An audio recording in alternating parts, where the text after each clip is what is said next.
morning, guys. Can you hear me? I feel thirsty, so let me see if there's any more Coke in here. We won't reveal the tricks, Peter. Don't worry. All right, so I really like the conference and the all about the people aspect of it, so I tried to keep that in mind when I created that presentation. And my goal here is to try to give you guys some sort of a method or at least resources that you can use to really get started with Python, right? Especially if you've never done programming before, Python can be a little intimidating to start with.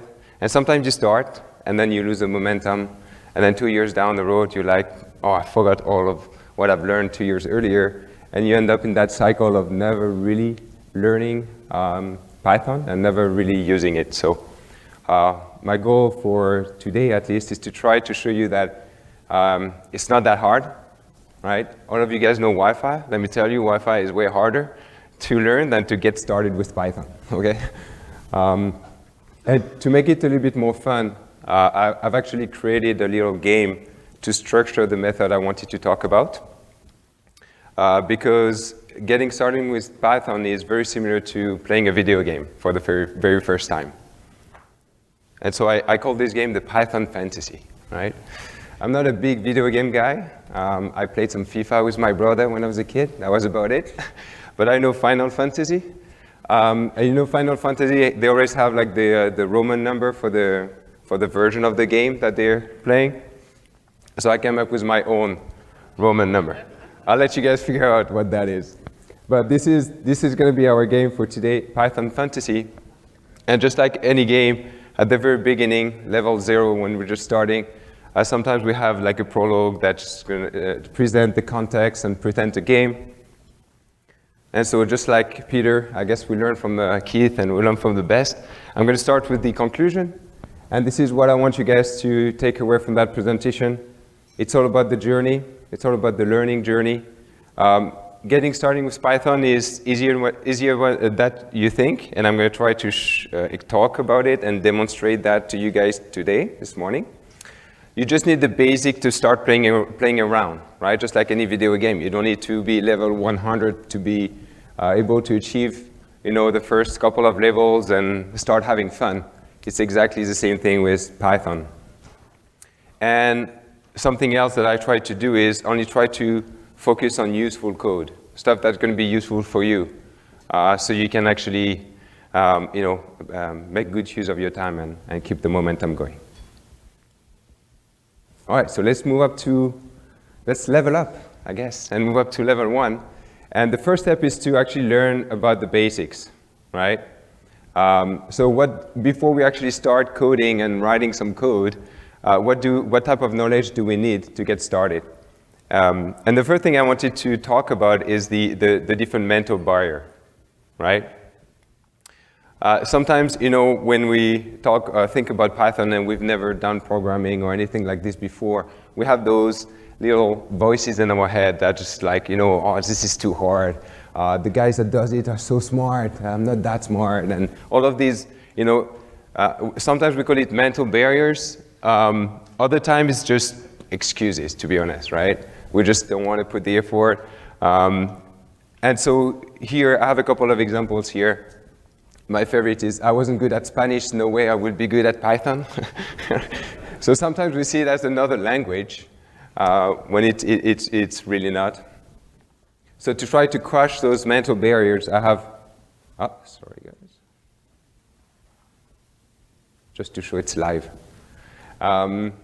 First fact is Python has been designed to be easy to understand, right? The guy who started Python wanted easy syntax, so it's easy to understand, easy to read. And guess what? If it's easy to understand and easy to read, it means it's also easy to learn, right? Nowadays we have kids learning Python right after they learn English, right? So that cannot be an excuse for us anymore. Fact number 2, Python can be installed and used on any platforms, right? If you use macOS, there's a good chance Python is already installed on the computer, right? So you don't even have to worry about that. So the practical aspect of it's too hard to install, too hard to get started is also an excuse we can pass over. Fact number 3, you don't need to be an expert to start coding useful programs, right? You don't need to be Jake to start coding Python, right? So once you went over those mental barriers, you actually start to start learning some theory, basic theory. But here, once again, so you don't need to learn all about Python. You need to read all of the documentation on the Python website to start coding, right? You just need to learn enough to get started, and that's what I call learn the minimum. So here are a couple of things that you need to learn: Python syntax, basic data types, basic data structures. That should be enough to have enough theory data to start coding. And then you also need to learn about how to install Python, how to install a code editor and use it, and how to run a Python program. Okay, that's what I call learn the minimum. The bad news is you're going to have to put some work into it, right? So just like anything, you're going to have to motivate yourself to kind of learn something new. The good news is that there are a lot of resources available out there that allows you to learn some of this. And the beauty of having a lot of resources is that they can match different learning styles. Okay, so however you want to learn, you're going to find a way, you're going to find the perfect resources available out there for you to be able to learn Python. And that's what I have in the last section, the tools. So this is just a couple of the examples that I like personally, but you can find a lot of other resources online. There's this self-study training program online. It's called Python Essential from Python Institute. It's like a self-learning portal. It walks you through the basic of Python. It's really well structured. So if you like structured training, like you can do it anytime you want.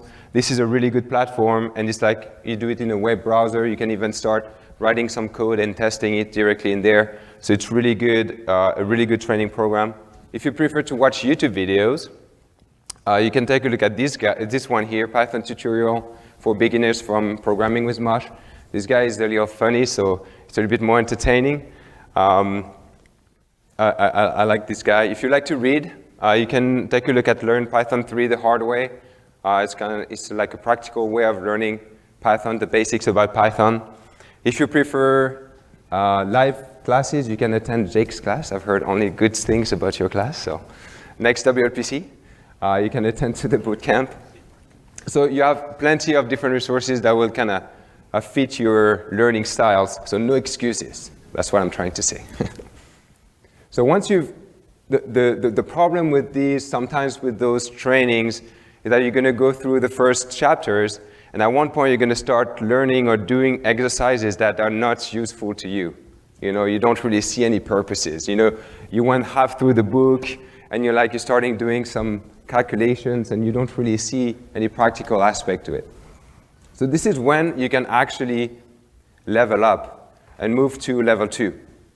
And this is what I call the purpose. And so in level 2, this is trying to understand, okay, what can be useful for me? And you can start to focus on that to actually find out what you want to code about, what type of scripts you want to create, okay? And to find the purpose, I have this little method here. First step is analyze. So what you can do is try to get clarity in all of the things that you do on a daily basis. So try to list all of the tasks that you do. That could be stuff you do at work, but that could also be stuff you do on your personal life. And try to put everything down on paper. Same thing with your workflows, how you do your task, and so on. And try to identify which tasks are repetitive and which tasks are time-consuming. Okay? So that's going to help you get some clarity. And once you have a better idea of what you do on a daily basis and what takes time, what's time-consuming, you can try to identify which of these tasks could be automated, right?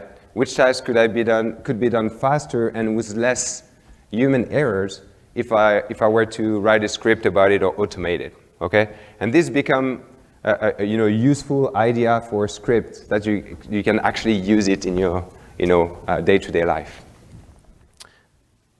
The key here, when you start at level 2, remember we're just at level 2, right? We might be in the game with just a little knife. The key is to focus on very simple tasks, right? Don't try to create like a full-on program that will do everything for you. Start to focus on very simple tasks so you can use that to write your first script and learn from that experience, and then you can build your confidence and create that momentum.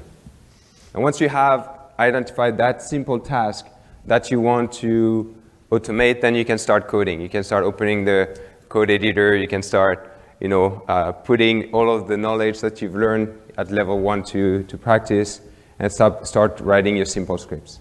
Okay? You start small, you build your confidence, and once you've done your first little script and it works and you're happy with it, you can level up to the next level. We'll talk about it in a while. I put a couple of examples that could be relevant to whatever we do as Wi-Fi engineers. I personally started with, my first script was like renaming AP names, stuff like this. But I'm sure you could find simple tasks in what you do on a daily basis that you could use for that purpose. Do you guys like those fancy animations? Oh. No, not that one. Okay, and then you move to the practice, and that's when the funs begin, right? Have you guys seen this meme before?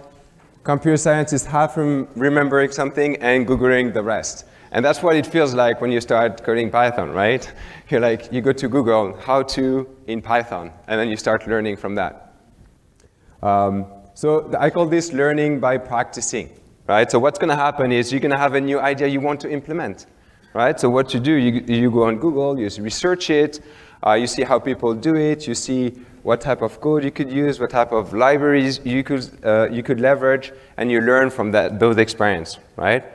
Once you know how to do it, you go and you write your code, you debug, you fix it, and once you have what you want, I guess that's one of the beauty of programming. Automatically, you're going to have new ideas coming up to your mind. It's like it's part of the process. So you do something and you be like, oh, good, I made it work. Now, what if I could do this? I could do it this way. I could do it better, and you could go back to the beginning and start working on the new implementation. Okay? So in a way, it's good because you can have this momentum of always improving what you do, right?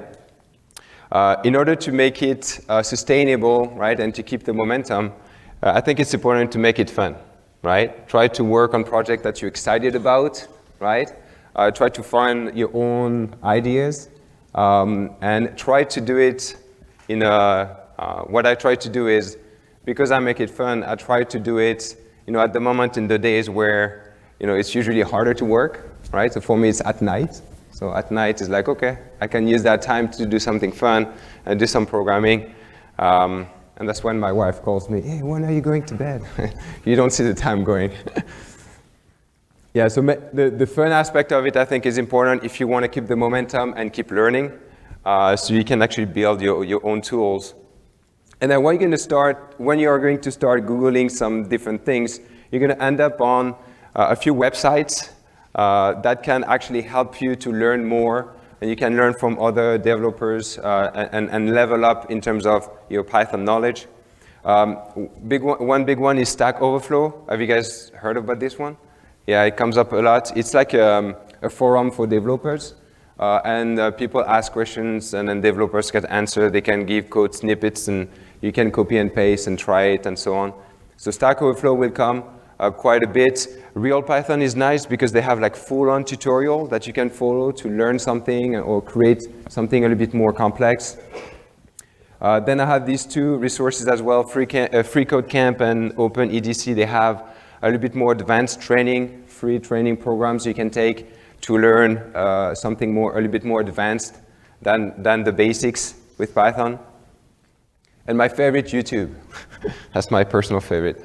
I do search on YouTube, and then you have a couple of programmers that actually share what they do, and it's pretty cool. I put a couple of channels that I like watching here for you guys as a reference. And then little by little, you're going to learn new things, you're going to implement new scripts, you're going to start being more comfortable, you're going to start and be able to create more complex programs. So you're going to level up gradually, slowly but surely. Okay. Are you guys ready for your live demo? Yeah? Okay. So what I'm going to try to do here is show you how easy it is to install Python and start coding one little script, okay? So if you want to install Python, all you have to do really is go to python.org, okay?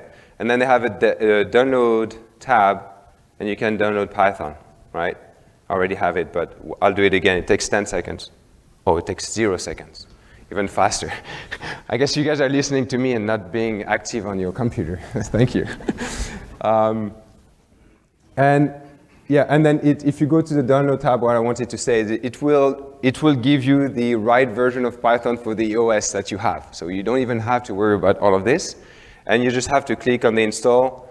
And it's just a next. I read the text really fast. That's why I can click next. Sam will take longer to install Python, but yeah, and then it's going to install the program. It's not going to take too long, less than a minute, right? And that's pretty much all it takes to install Python on a computer, right? Close. Move to trash, sure. Okay, it cannot move to the trash, no problem. Okay, so here you go. We have installed Python. How do I validate that Python is installed? I can go to my terminal. I've prepared it here, so I'll just clear that. I can do Python 3, which is the version we use nowadays, and I can do version 3.10.2, which is the version I just downloaded. Okay, was that hard? Can you guys do it? Awesome.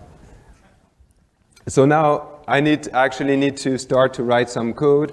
So what I'm going to do is go back into my terminal. I'm on the desktop right now.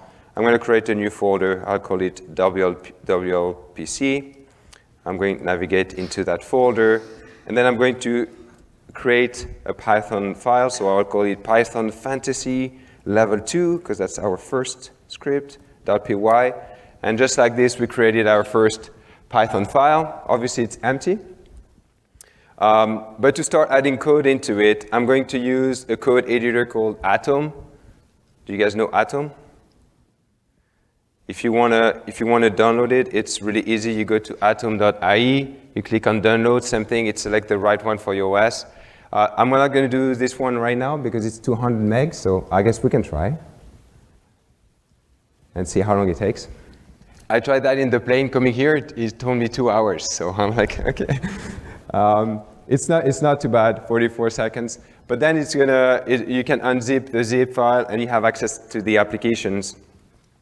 And here, if I open Atom, you'll be greeted with a very simple interface, a couple of tabs, a welcome page. I'm just going to close this. Okay. And then because I've created my folder on my desktop, what I like to do is usually take this and drag and drop it here. And just like this, I get access to my Python file. Okay? Now we can start coding. And what we're going to do today is, you guys know I co-host the Clear to Stand podcast with Roel Dionisio. For every episode, we create that folder structure so we can organize our files. So I was thinking maybe we could create a Python script to automate that folder structure creation so we don't have to create the folders manually, okay? So what I need to do is we need to create a parent directory, right? And what we like to have in the parent directory is the episode number, and we like to have the episode title, right? And we usually like to structure it that way. We call it CTS space, the episode number, so let's say 289, and then colon, and then the episode title, so let's say WLPC 2022, okay? So that would be the name of our parent directory, and then inside that directory, we're gonna have a couple of subdirectories.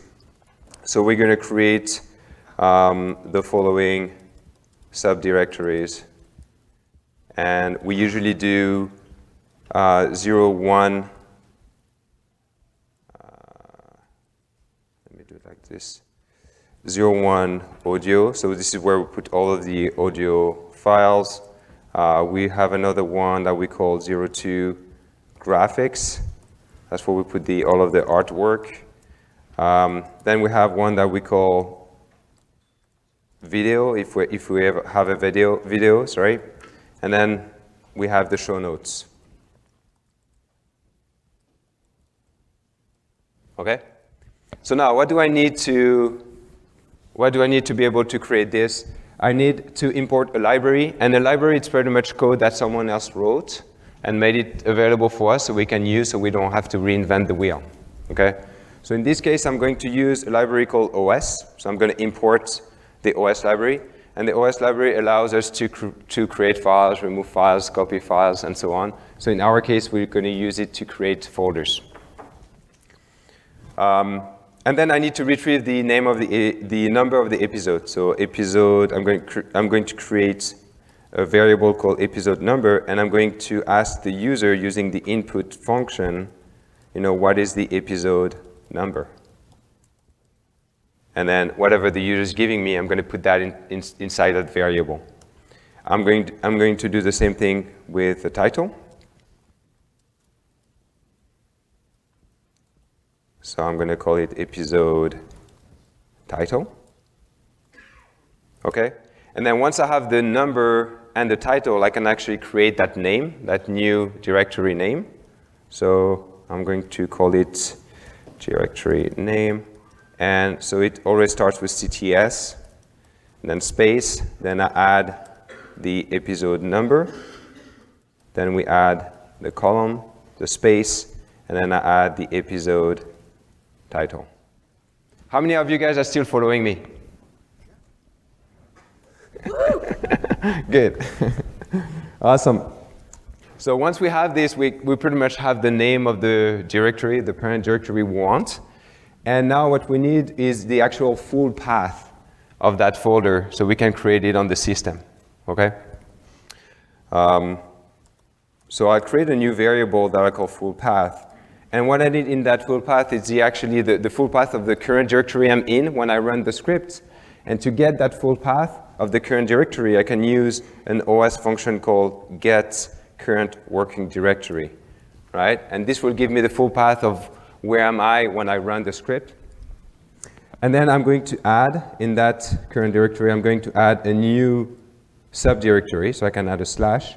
And the name of that subdirectory will be the one we've just defined for that new episode. Okay? And once I have this path, I can actually create the directory using the OS library.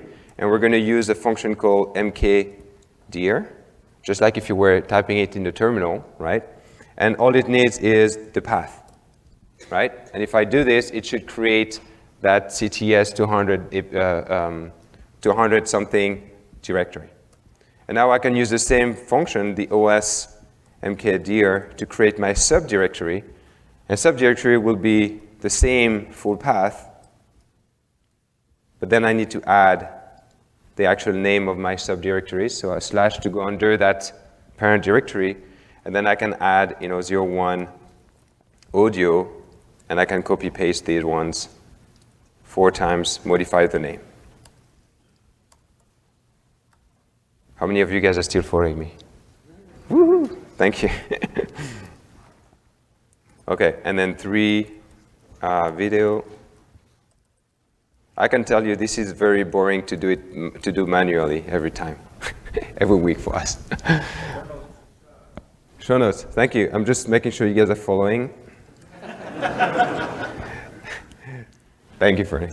Okay, and this should work. We'll see, I guess. It's a live demo. So I'm going to save this one, and then we'll go back into the terminal, and I can try to run the script. So to run the script, I can just use Python 3 that I've just installed, and then just enter the name of my script. And it's asking me the episode number, so we'll make it 289. Episode title, WLPC 2022. That's it, right? And if I list my directories, now you can see that I have a new directory in that folder called CTS 289 WLPC 2022. And if I list inside that directory, you can see that I have my subdirectories. It's pretty cool, right? Woo! We didn't have to debug anything, so it's not that fun. But when it works the very first time, we're always happy. What we could do here is, if I wanted to print a little message saying that everything worked properly, then I could print a little message saying that, directory was created for episode. If I need to retrieve actually the episode number,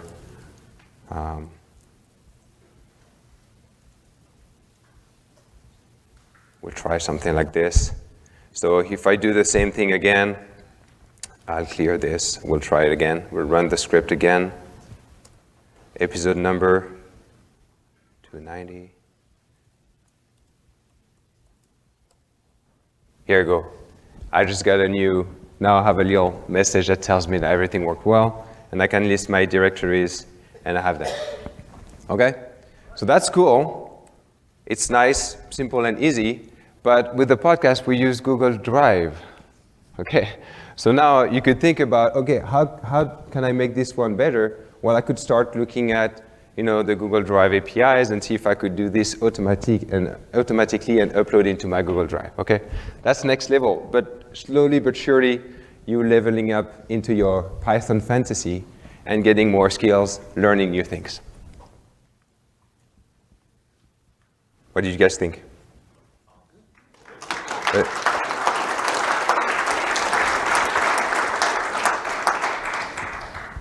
So as a conclusion, I just have this phrase. You could think of learning Python as a video game. You start at level 0 with no skills, but you don't need to be level 100 to start achieving goals and having fun. Who wants to join me in the game? Thank you, guys.